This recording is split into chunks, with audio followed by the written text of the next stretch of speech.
Ego, pure mind, and polluted mind. Why is it then that we are unable to recognize or enjoy the Divine Mother's care? The egoic human mind is the reason why we have lost all recollection. We have forgotten how to see what is to be seen and experience what is to be experienced. This is our misfortune. How can a self-centered mind recognize the movements of nature? When sunlight passes through perfect crystal or glass, there is no distortion. However, when it passes through a colored glass, what we see is the color of the glass and not the original light.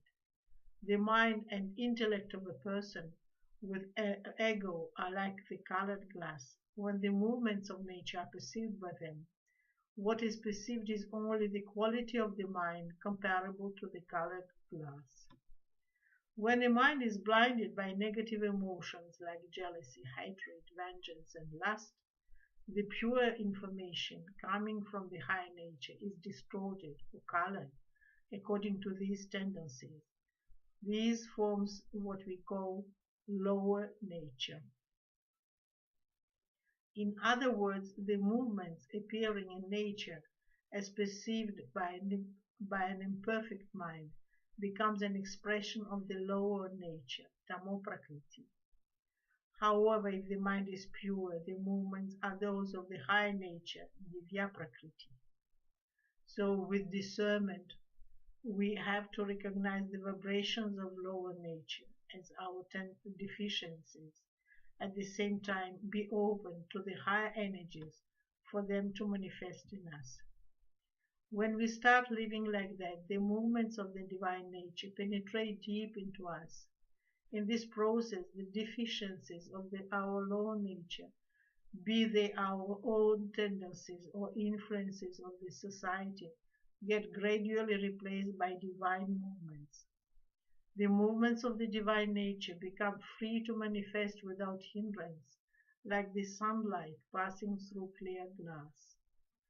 That divine power then gives us mental peace, happiness, and inner vision, whatever condition of life situation it carries to us. Those who surrender to it are given all that is to be achieved in this universe. But we have to remember that all these things are not possible unless we attain purity of mind. Otherwise, we will be misled by movements appearing in our polluted mind as a reflection of divine nature, and this will invite disaster. In fact, it is easy to recognize the sign of divine nature when it manifests in someone. Such a person will always be in a good mood and peace, free from ego and desires. He will often see such people giving comfort and peace to others.